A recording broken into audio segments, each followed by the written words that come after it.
Una de las cosas que hemos estado hablando estas últimas semanas, reto este año, para ser una iglesia evangelística, para que sepamos que el propósito de nuestra iglesia es obviamente para congregarnos y adorar a Dios, es para crecer y ser semejantes en nuestro carácter a Cristo, pero también es para compartir el evangelio. Y tenemos que ser una iglesia balanceada, y tenemos que ser una iglesia sana, una iglesia que anhelamos, deseamos que compartir el evangelio con otras personas y que igualmente se puedan congregar con nosotros y que igualmente podamos juntos crecer en la palabra del Señor y en el conocimiento de Dios. Queremos ser una iglesia que cumple la gran comisión y no la iglesia de la gran omisión. Muchas iglesias ignoran esa parte de ir a todo el mundo y predicar el evangelio, y entonces se le conoce al mandamiento como la gran omisión, o sea, lo que no se hace.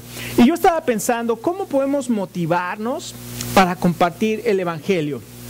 Y entonces comencé, gracias a Dios por el internet, porque en el internet podemos accesar información rápidamente y podemos recordar muchas de las cosas que tal vez aprendimos en la escuela. Y me acuerdo cuando estaba en mis cursos de administración en la universidad, vimos las teorías de motivación, y entonces comenzamos a ver ahí la teoría de motivación de Maslow, la teoría de motivación de McGregor, y otras tantas. Creo que hay como 8 teorías de la motivación.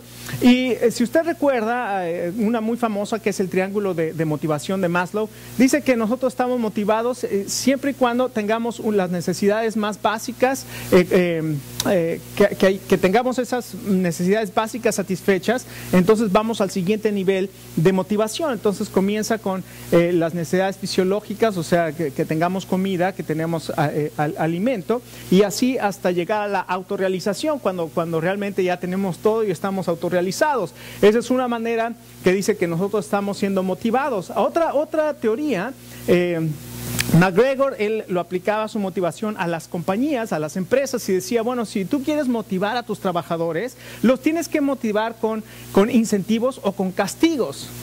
Si trabaja bien, le vas a dar más sueldo. Si no trabaja bien, obviamente lo vas a despedir o lo vas a castigar, lo vas a pasar a otro lugar donde esté peor. Y lo que hemos visto y lo que se ha investigado últimamente es que esa teoría de la motivación no funciona. Llega hasta un punto donde puede funcionar. Si tú tienes una necesidad y necesitas ganar más, bueno, te va a motivar a trabajar más para poder ganar un poco más, pero llega un momento en que ya eso no te motiva. Entonces, acaba de salir un libro en el año 2009 que se llama Deseo, la sorprendente verdad acerca de lo que nos motiva. Y obviamente este título lo traduje porque en inglés se llama Drive, the Surprising Truth About What Motivates Us. Y este libro se publicó, se convirtió rápidamente en un bestseller. En todas las diferentes listas que hay, está como uno de los bestsellers, obviamente el bestseller de New York Times, y además fue tanto el impacto que tuvo que en la Universidad de Oxford hicieron una entrevista al autor de este libro, y él decía que llega un momento en que nosotros ya no podemos ser más motivados más allá de nuestras necesidades fisiológicas, o llegar a un punto donde la zanahoria y el palo ya no funcionan. Se ha visto esa ilustración de que le ponen a un caballo un palo y una zanahoria, y el caballo va a caminar buscando la zanahoria, y dice, eso ya no funciona. Dice, me he sorprendido de que en todas las investigaciones, dice, y hice una investigación de 50 años para acá acerca de las teorías de motivación, y he llegado a la conclusión de que nosotros ya no somos motivados por el deseo biológico, ni tampoco ya somos motivados por las recompensas y castigos, sino ahora somos motivados, y la gente se motiva más cuando tiene un sentido de propósito, cuando tiene un sentido de contribuir. Y entonces hay una empresa en Australia que hizo un experimento, y entonces a sus empleados, en lugar de decirles tienes que hacer esto para cumplir con el trabajo, dice que al mes les decía, un día les decía, hoy pueden trabajar en lo que ustedes quieran. Solamente que después de ese día tienen que traer los resultados. Y sabe que empezaron a arreglar, o sea, empezaron a arreglar muchísimas cosas que estaban mal, pero que no le correspondía a esa persona, pero que se había dado cuenta que había algún defecto en algún lugar, y entonces él iba y se metía en eso y arreglaba problemas, y entonces se dieron cuenta de que las personas comenzaron a producir más cuando se les permitía a ellos trabajar en algo donde ellos se sintieran con ese sentido de propósito, que no fuera tanto una obligación, sino que se dieran cuenta de que estaban contribuyendo y que había un sentido de propósito. Si nosotros aplicamos eso aquí en nuestra iglesia, ¿qué es lo que a nosotros nos motiva a compartir el Evangelio? ¿Por qué va a llegar un día, un momento en mi vida cristiana como creyente de que anhelo compartir el Evangelio? No nada más que vengo a la iglesia, que escucho, que crezco en el Señor, que tengo mi tiempo devocional con el Señor, que leo la palabra, que la comienzo a conocer, que tengo comunión con los hermanos, que me gusta la adoración, estoy involucrado en la iglesia, pero llega un momento en que también anhelo compartir el Evangelio. Y sabe que las investigaciones que se han hecho acerca de por qué las iglesias no comparten el Evangelio, se dan cuenta que la mayoría de las personas en las iglesias nunca han llevado a una persona a Cristo en su vida. Y las personas que llegan a ganar una o dos personas a Cristo se motivan para seguir haciéndolo. Entonces, yo creo que lo más importante para nosotros es saber que podemos ser motivados para compartir el Evangelio. ¿Qué es entonces lo que a nosotros nos motiva para compartir el Evangelio? Vamos a la palabra de Dios, al libro de Romanos, y vamos a ver lo que el apóstol Pablo nos dice acerca de lo que lo motivaba a él a compartir el Evangelio. Vamos a ponernos de pie un momento y vamos a leer Romanos capítulo 1, y vamos a partir del verso 11 hasta el verso 16. Y dice la palabra de Dios así. Verso 11, tengo muchos deseos de verlos para impartirles algún don espiritual que los fortalezca. Mejor dicho, para que unos a otros nos animemos con la fe que compartimos. Quiero que sepan, hermanos, que aunque hasta ahora no he podido visitarlos, muchas veces me he propuesto hacerlo para recoger algún fruto entre ustedes, tal como lo he recogido entre las otras naciones. Estoy en deuda con todos, sean cultos o incultos, instruidos o ignorantes. De allí mi gran anhelo de predicarles el Evangelio también a ustedes que están en Roma. A la verdad, no me avergüenzo del Evangelio, pues es poder de Dios para salvación de todos los que creen, de los judíos primeramente, pero también de los gentiles. Vamos a orar. Padre, en este día queremos darte muchas gracias por esta palabra que está escrita y que ha trascendido los tiempos y que ha trascendido las edades, las costumbres y las culturas y las lenguas. Y Señor, tu palabra es la verdad. Y Señor, utiliza tu palabra y tu Espíritu Santo para abrir nuestros oídos, nuestros corazones, y Señor, que tú puedas transformarnos para que podamos conformarnos a la imagen de tu Hijo Jesucristo. Y Señor, tu deseo para la iglesia es que seamos una iglesia que comparte el Evangelio. Señor, que va y hace discípulos en todas las naciones, que los bautiza en el nombre del Padre y del Hijo y del Espíritu Santo, y que les enseña a guardar todas las cosas que tú nos has mandado hasta que Jesucristo regrese y Él está con nosotros. Gracias, mi Dios, y te pedimos que nos ayudes, enséñanos en este día. Lo pedimos en el nombre de nuestro Señor Jesucristo. Amén. Amén. Tome asiento. En primer lugar, ¿qué es lo primero que al leer estos versos, el 11, 12 y 13, se da cuenta acerca del apóstol Pablo? ¿No le da un sentido de un anhelo tremendo el apóstol Pablo de ir a la iglesia de Roma? Porque dice, tengo muchos deseos de verlos.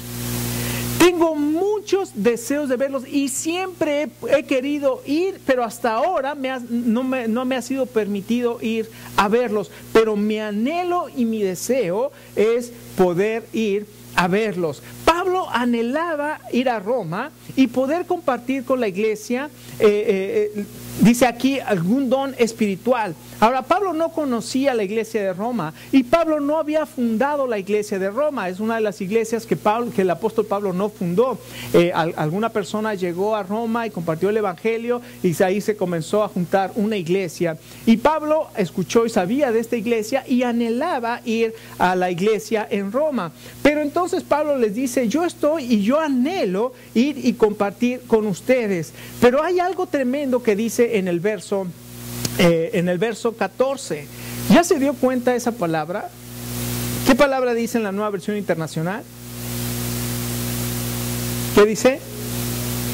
Estoy en deuda con todos. Y en la Reina Valera, ¿qué dice?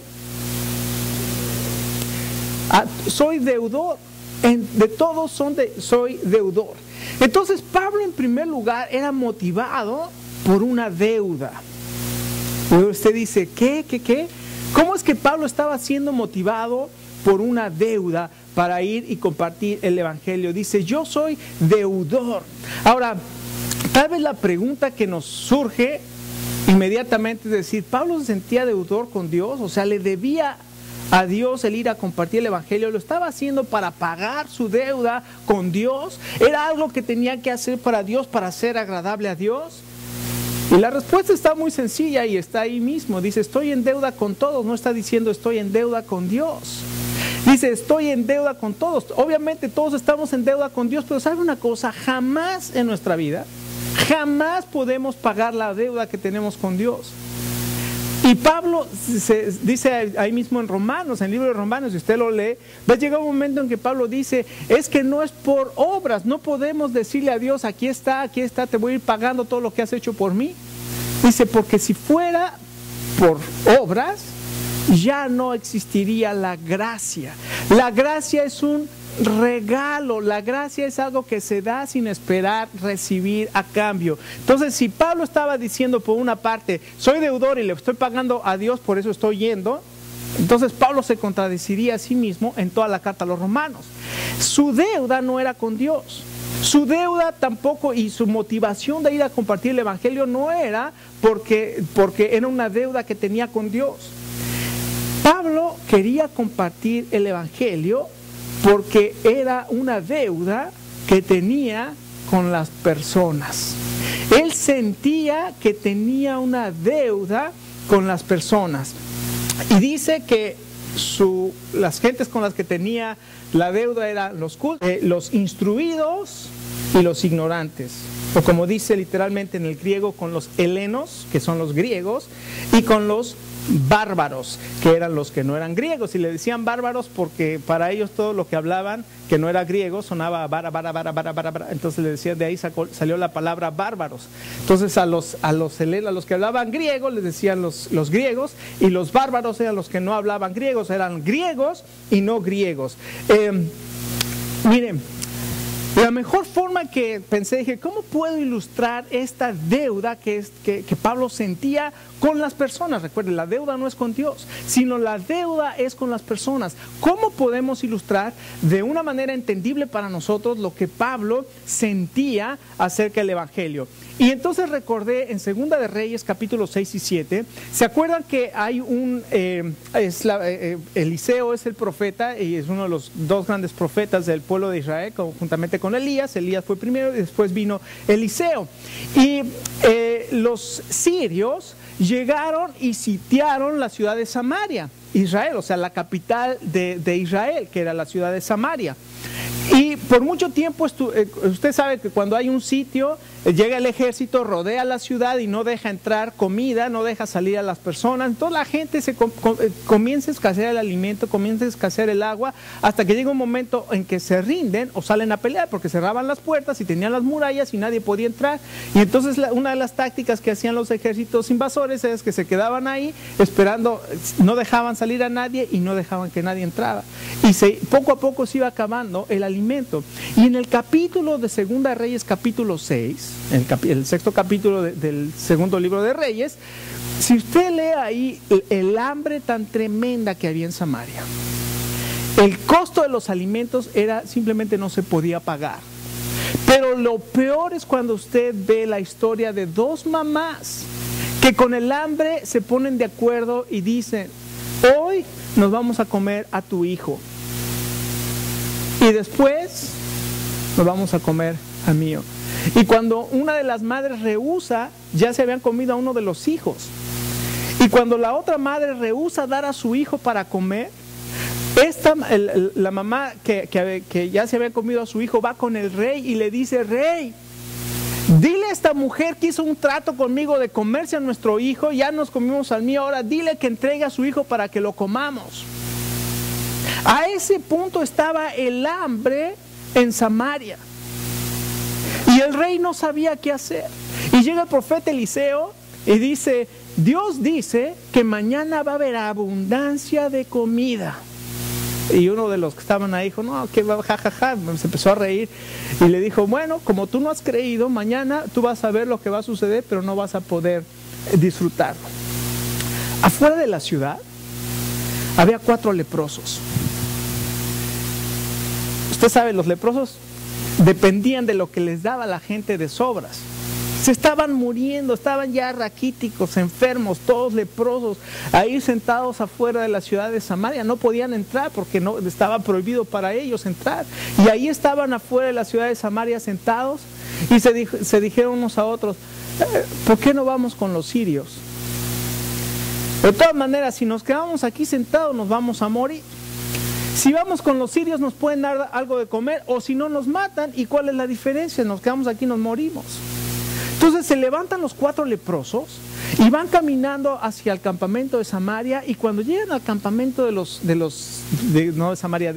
sirios, cuando llegan al campamento donde estaban los sirios, se encuentran con que ningún sirio, todo el ejército sirio había huido, porque Dios había hecho que escucharan carros de guerra y pensaron que el rey de Israel había contratado a los egipcios y a otros reyes para que vinieran a salvarlos. Y entonces en el pánico que les dio, se levantaron y corrieron y dejaron todo. Y cuando llegan los 4 leprosos al campamento de los sirios, encuentran comida, ropa, oro, plata, encuentran todo y comienzan a disfrutar y comienzan a comer. Ya me los imagino ahí acostados, ¿verdad? Aventando las monedas de oro, agarrando los manojos de uva y aventándolos y comiendo la uva y disfrutando ahí de la abundancia. Y de pronto dice uno al otro, estamos haciendo mal.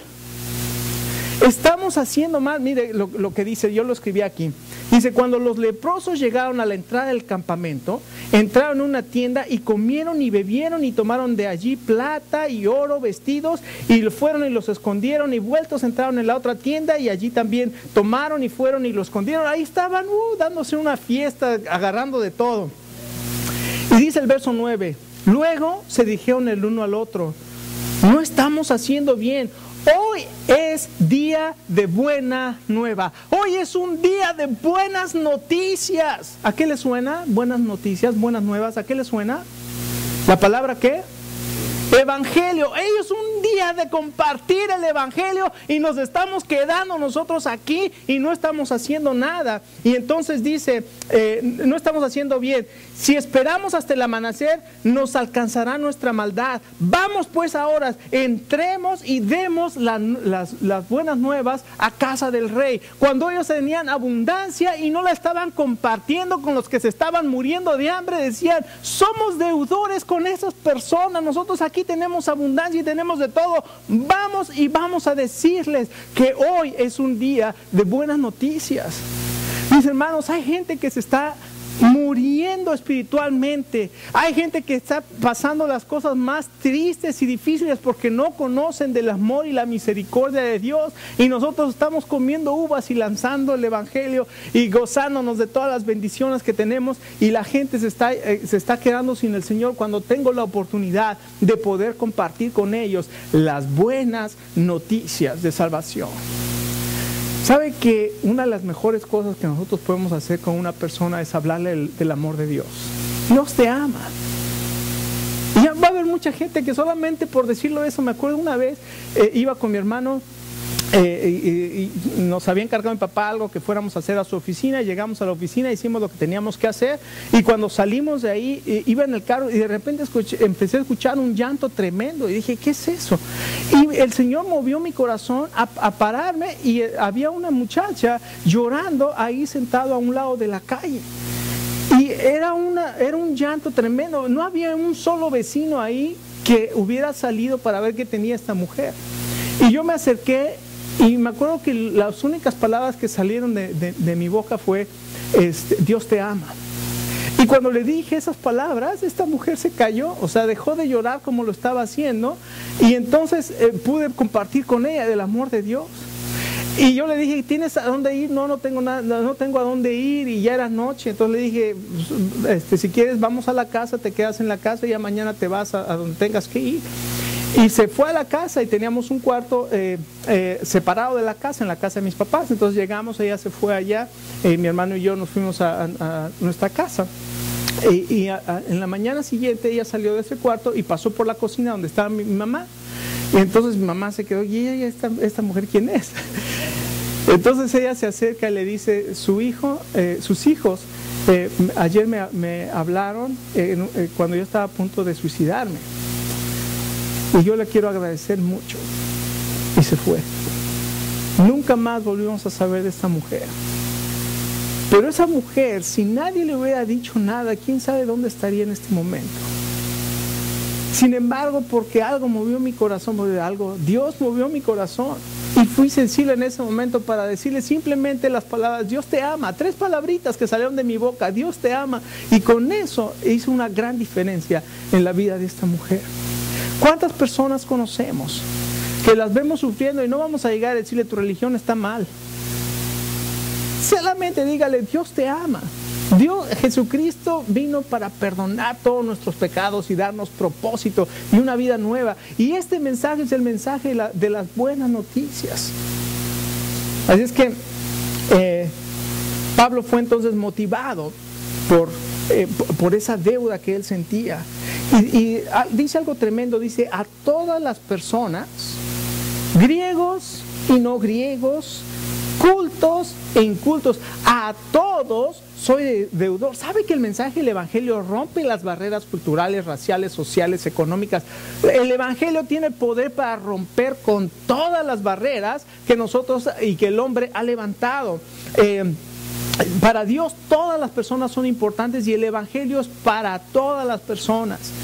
Y Pablo compartió el Evangelio y quería compartir el Evangelio con todos, griegos, no griegos, judíos, gentiles, de todas las razas, de todas las nacionalidades, de todos los niveles culturales, de todos los niveles sociales. No hacía diferencia. El Evangelio es para todos. Acabo de leer un email que me llamó mucho la atención.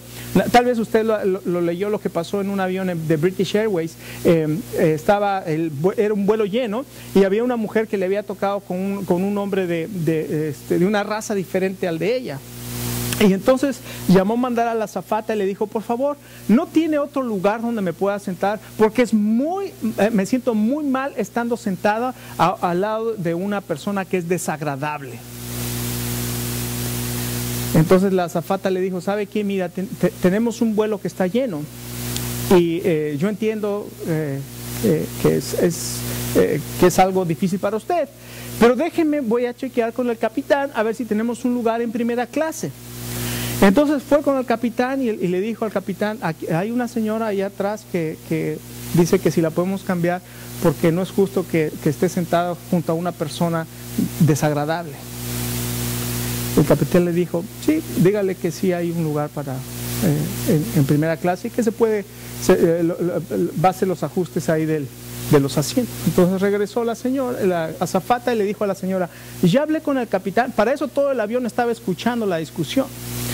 Y le dijo, ya hablé con el capitán y me dijo que efectivamente este es un vuelo que está lleno, pero que en primera clase, y que no podemos forzar a nadie a sentarse junto a una persona desagradable.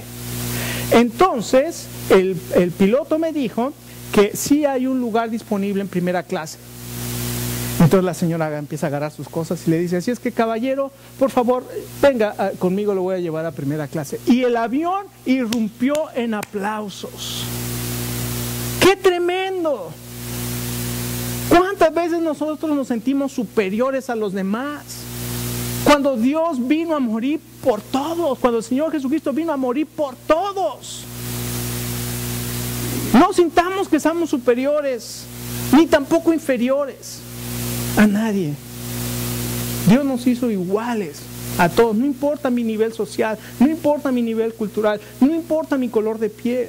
El Evangelio es para todos y Dios nos alcanzó a todos. Entonces no solamente fue motivado por una deuda, sino también era motivado por una pasión. Como dice aquí, mi gran anhelo, o en la versión Reina Valera, en cuanto a mí, pronto estoy para anunciarles el Evangelio. Pablo era un hombre que no perdía la pasión. Ahora déjame decirle que perder la pasión no es que fuera fácil tener pasión todo el tiempo, al contrario.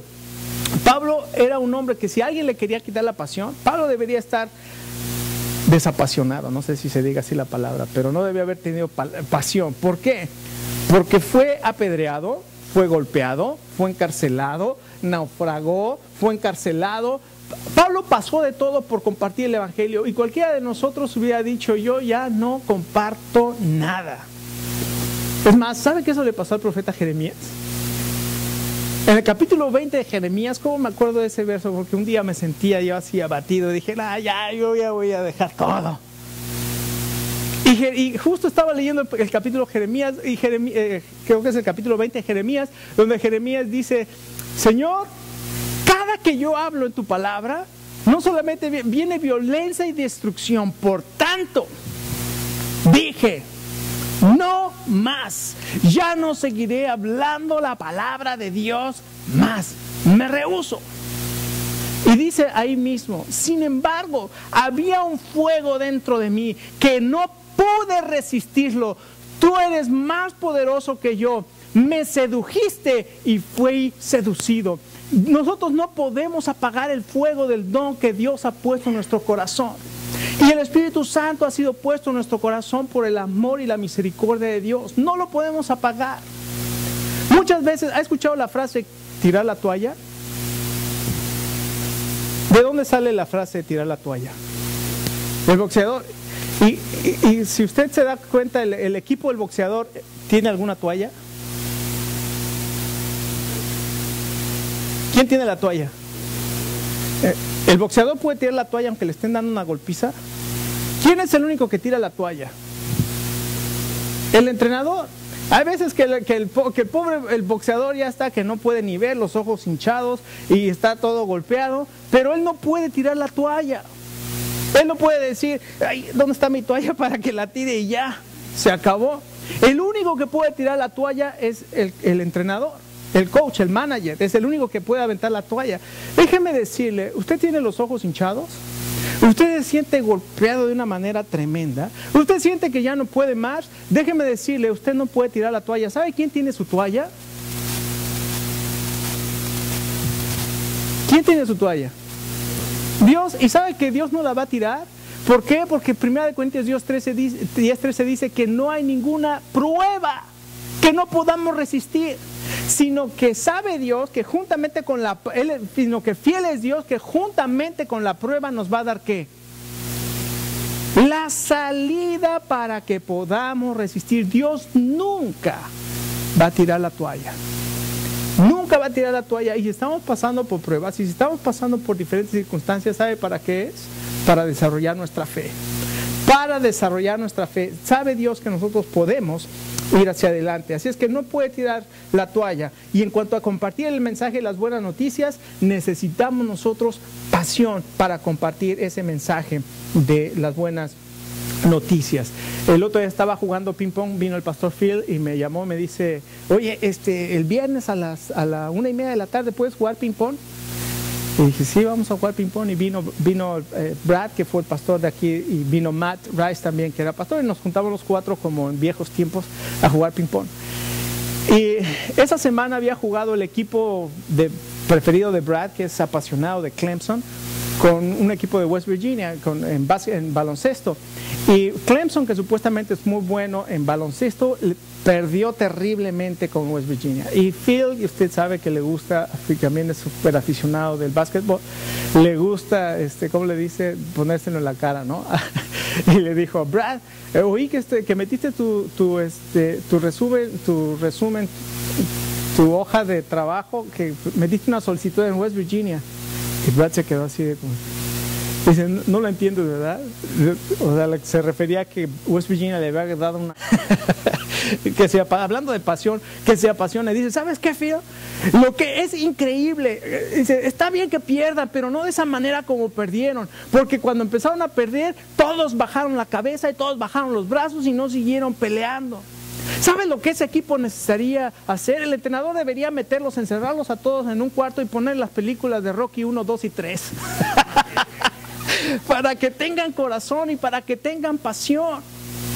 Tal vez nosotros nos haría bien meternos a ver la película de Rocky 1, 2 y 3 para que despierte la pasión. No podemos caernos, no podemos dejarnos ser derrotados. Necesitamos seguir adelante, tenemos un propósito, tenemos un llamado, tenemos una visión. Sigamos adelante a la visión. Y finalmente, no solamente motivado por la deuda, motivado por la pasión, sino también motivado por el poder del Evangelio. Miren, este versículo 16 podemos hacer un sermón completo, y es más una serie completa de 16 semanas del versículo 16 de Romanos 1. Pero Pablo dice que él está motivado para llevar el evangelio a todas las personas. El evangelio es para personas estudiadas, el evangelio es para personas ordinarias, también es para personas de todo tipo de religión. Aquí se refiere a los judíos, o de raza, a los judíos y también a los gentiles. Así es que el evangelio es para todas las personas. Pero aquí dice que el mensaje del evangelio es que poder de Dios para salvación. El mensaje de las buenas noticias es poder de Dios. En mis días de juveniles estuvimos trabajando, Lina y yo, en un campamento durante un mes con jóvenes, 5 semanas de campamento de jóvenes, éramos consejeros, y estaba más o menos a unas 4 horas de Cancún. A las cuarta semana terminó el campamento y los directores del campamento, que era de Word of Life o Palabra de Vida, que está en Nueva York y que tiene muchas oficinas por todas partes, trabajamos con ellos todo un mes. Y después dijeron, bueno, vamos a llevar al equipo de trabajo, los vamos a llevar a Cancún. Entonces fuimos a Cancún de vacaciones, pero cuando usted va con Palabra de Vida, o sea, las vacaciones es ir a compartir el evangelio en todas partes, porque es así. Entonces llegamos a Cancún y fuimos a la playa, y ahí en las playas hay bares en la playa, o sea, no es como acá que no permiten los bares, o sea, ahí había bares en la playa, y estaba la gente sentada tomando sus cervezas, y entonces nos dijo el director, dice, vayan y compartan el evangelio. ¿Al bar? Sí, ahí métanse y hablen de la palabra del Señor. Y nos metimos, yo no hablé, pero uno de ellos que iba, dijo, damas y caballeros, quiero solamente decirle algunas cosas, y comenzó a hablarles y comenzó a presentar el evangelio. Un señor que estaba ahí sentado en una mesa con su cerveza, nada así como aventó la cerveza por allá. ¿Por qué? Porque el evangelio es poder de Dios para salvación. He visto personas muy macho, ¿verdad? Personas así muy macho, de bigotote, así. Cuando les comparte el evangelio se quiebran como niños y se ponen a llorar, porque el mensaje del evangelio es poder de Dios para salvación. Mis hermanos, cada uno de nosotros tenemos en nuestra boca y tenemos en nuestro corazón un mensaje de salvación para todas las personas. Y este mensaje es poder de Dios. Lo único que tengo que creer es decir, Señor, tu mensaje es poderoso. Señor, háblame, hazme sensible, que sea sensible este día para saber a qué persona o a quién quieres que le comparte el evangelio, y aproveche cualquier oportunidad para presentar el evangelio. No estoy diciendo que vaya y a ese voy a correr y ahí lo encuentro y quiero recibir a Cristo como salvación. A veces no funciona de esa manera. Seamos sensibles como Dios quiere que compartamos el evangelio. Allá atrás, Si Dios nos quiere dar una lección objetiva, este es el día para una lección objetiva. Si nosotros vemos a nuestro alrededor, tenemos muchos hermanos que faltaron, muchas familias que no están. Pero si viéramos así nuestra iglesia, con 40 personas, no sé cuántas seamos hoy, cada domingo, comenzaríamos a desanimarnos y querríamos aventar la toalla. Ya vemos que necesitamos pasión y que no podemos aventar la toalla. Tenemos el Evangelio para compartir. ¿Sabe lo que podemos hacer este día? Hacer un compromiso con Dios y decirle: Señor, yo quiero tener esa misma pasión. Yo quiero sentir esa misma deuda. Pero al mismo tiempo, Señor, cuando yo comienzo a compartir el Evangelio, tú me vas a dar un sentido de que estoy contribuyendo, de que mi vida tiene sentido y tiene propósito, y que puedo compartir el Evangelio de Cristo. Ahí atrás tenemos, pues traje folletos evangelísticos y traje boletines o folletos de nuestra iglesia, para invitar gente a la iglesia, para hablarles de Cristo. Entonces, ¿qué les parece si comenzamos a hacer ese compromiso de cada semana tratar de invitar a una persona, o de invitar a una persona y hablarle por lo menos a una persona de Cristo? Vamos a ver si a fin de año podemos tener aquí a 150 personas cada domingo. Pero ¿sabe qué necesitamos? Compromiso. ¿Y sabe qué necesitamos? Pasión. ¿Y sabe qué necesitamos? Saber que somos como esos 4 leprosos. Necesitamos ir y compartir el Evangelio, porque Dios nos ha dado esta riqueza. Así es que hagamos esta mañana este propósito. Y allá atrás están entonces los folletos evangelísticos, y están la información de la iglesia para poder compartir con la gente. Vamos a ponernos de pie. Terminamos con una oración en este día. Padre, queremos darte muchas gracias en esta tarde por las grandes bendiciones que nos has dado, Señor.